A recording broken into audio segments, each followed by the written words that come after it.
Hello friends, today we will going to study syntax analysis, role of context-free grammar in syntax analysis.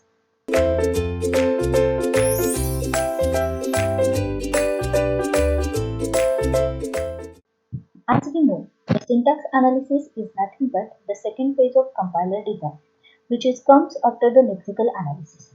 The syntax analysis is the essential step for the compilation of the program written in a programming language. In order to produce the object program executable on the computer, the source program has to be analyzed with respect to the correctness of the lexicons, syntax and semantics. And in general, the construction of a compiler puts the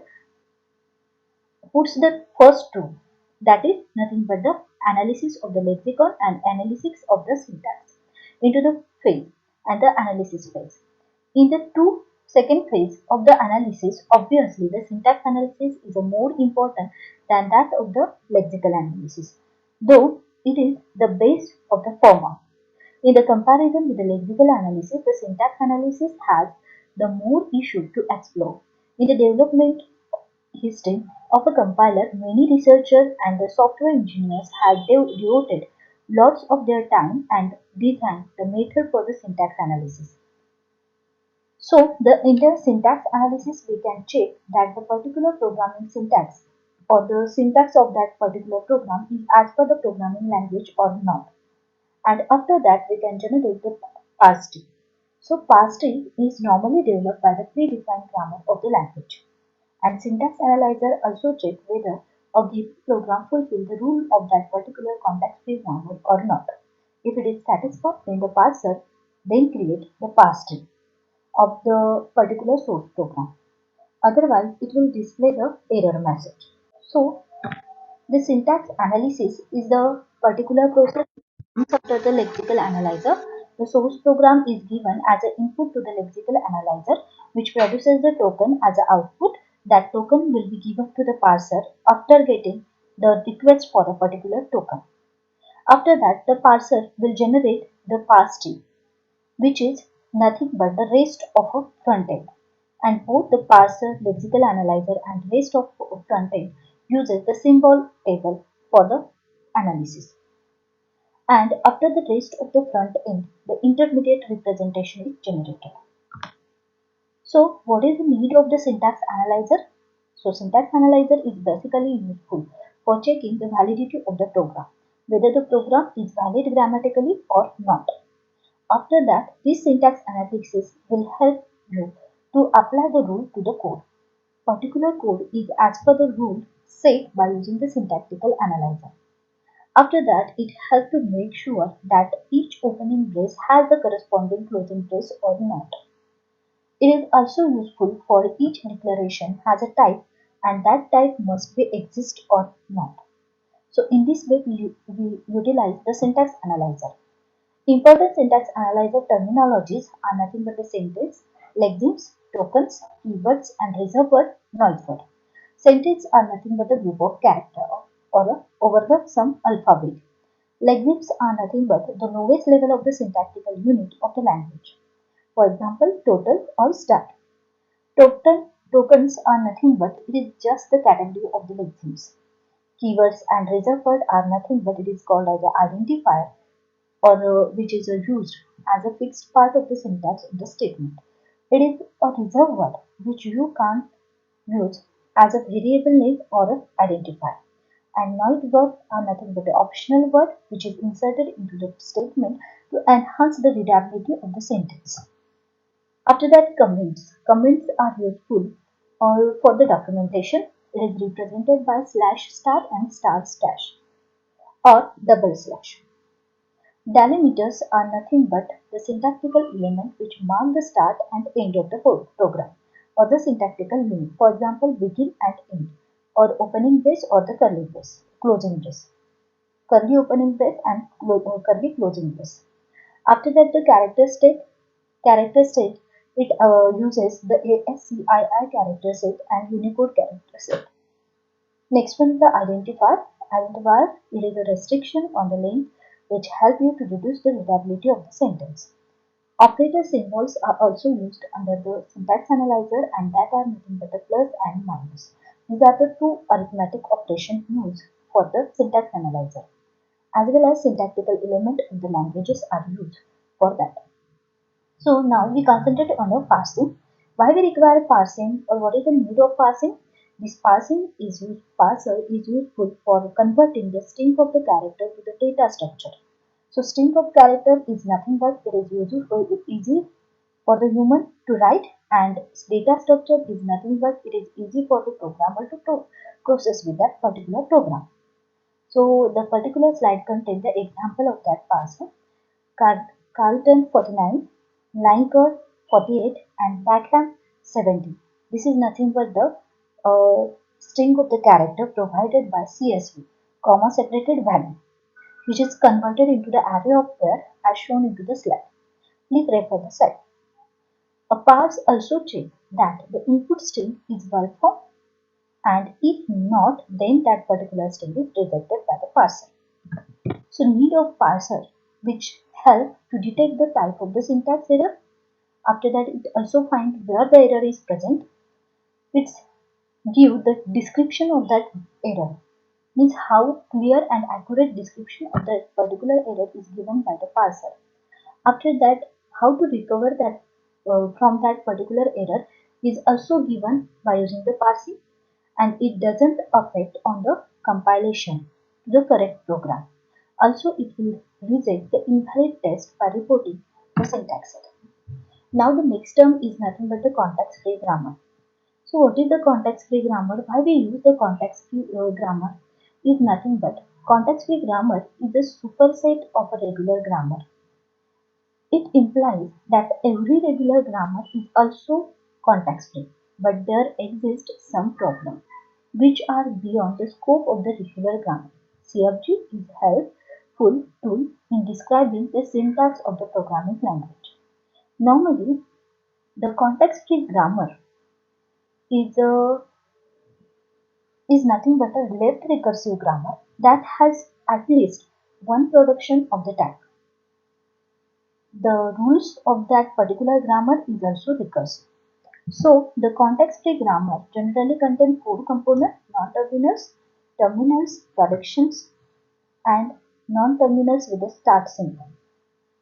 So non-terminal is denoted by V, which is nothing but denoted by the state of the string, and non-terminal define that the state of string helps to define the language generated by the grammar. After that, terminal is nothing but the set of tokens, which is denoted by the summation. Terminals are the basic symbol from which the strings are formed. And productions are nothing but which specify the grammar, means specify the manner in which the terminals and non-terminals combine to form the string. After that, the starting symbol initializes the starting of that particular production begin. The strings are derived from the start symbol by repeatedly replacing a non-terminal. So the context-free grammar rule is denoted into the slide. Please refer the slide where the context-free grammar G is equal to NTES. N is nothing but the set of non-terminals. T is nothing but the set of terminals. S is nothing but the element of N. Means the start symbol must be present under the non-terminal.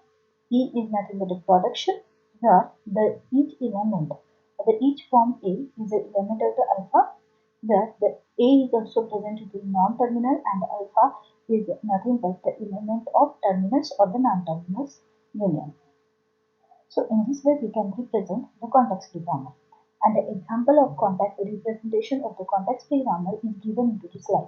Please refer the slide for the examples, where the E is nothing but expression, which is denoted by expression plus expression. It also denoted by expression multiplied by expression, or expression into bracket expression, and it is denoted by the non-terminal ID. Similarly, consider the another example. Now, what is the derivation? So, as shown to the figure, is the derivation of the terminal string ID plus ID.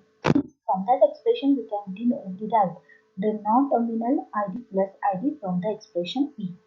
In derivation, a production is applied at each step to replace a non-terminal by the right-hand side of the corresponding production. Means right-hand side of the right-hand side production is elaborated to form or to find the non-terminals, or sorry, the terminal step. So the context-free language is given into the diagram, into the slide. The context-free grammar which generate the context-free language, the having the rule that is the language for that particular grammar which contains the W is the element of W, thus W is the element of terminus, and the static symbol initialize the W. The string which consists of the solely of the terminals, and the string can be derived from the starting symbol S. So the example of that language is given into the slide. Please refer the slide. Example contains L of G1, L of G2, L of G3 and L of G4. These are the some representation for the context-free language. So what is the derivation tree? Derivations can be displayed into the tree format. It is called as a derivation tree.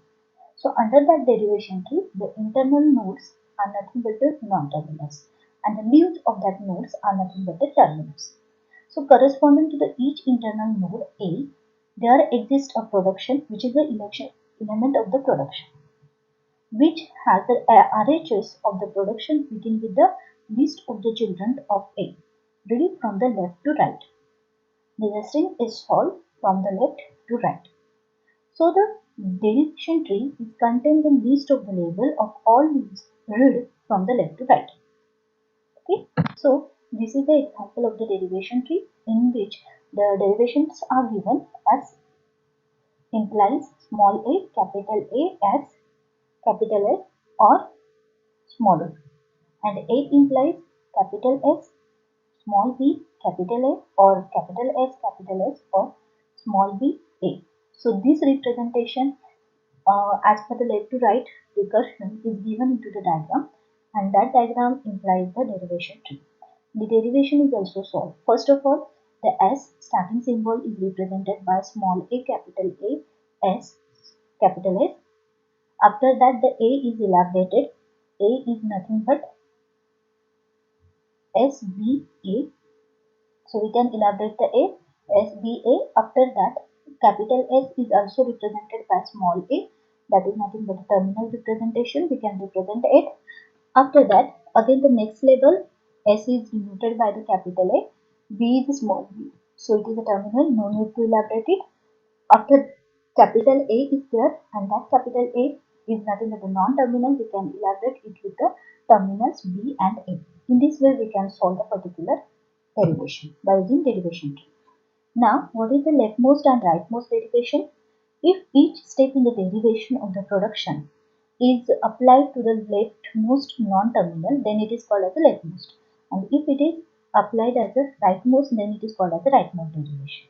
So, sometimes one T having the more or two or more past T, then that time that grammar is called as the ambiguous grammar.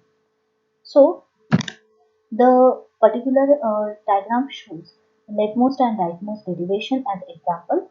Leftmost derivation is nothing but the from left to right, that is nothing but the S implies a capital S, and the result is this, and rightmost derivation is nothing but the this.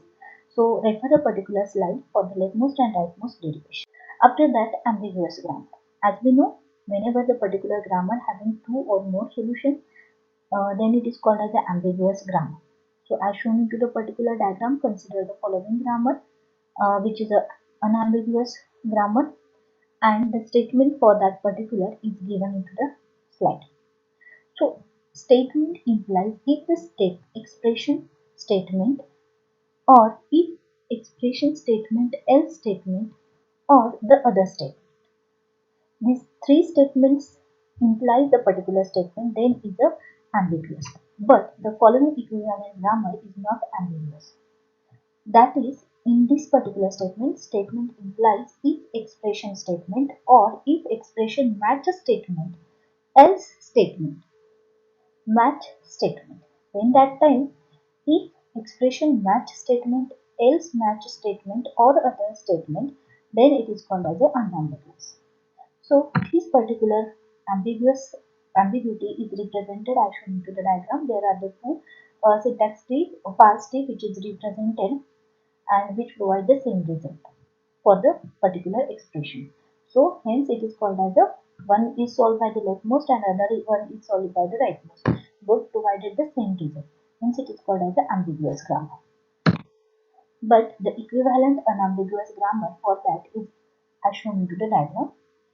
Here only the expression are changed and then the result is generated with the unambiguous grammar. Please refer the particular slide for the unambiguous grammar. So this is the another example for the ambiguity example second. Two parts tree for the sentence if E1 if E2 S1 else S2. Here if expression 1 is executed, under that if expression 2 then the statement S1 otherwise statement S2. Using the ambiguous grammar is represented. So this is represented as if expression 1 statement implied by the statement.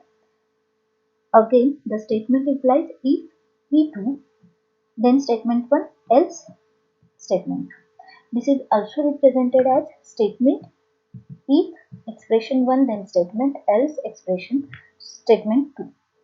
If and that statement implies if expression 2, then the statement 1. So this example is continued and this particular slide shows the unambiguous grammar. Equivalent unambiguous grammar. How to reduce that particular ambiguity is shown in the slide by the example 2 to the next slide. So in this particular, the statement is denoted by the if expression 1 statement and expression 1 statement contain the if expression 2 match statement. That match statement contains statement 1. After that else part contains another match statement. That another match statement contains the statement 2. So in this way, the match statement contains if expression, then match statement, else match statement, otherwise or other statement.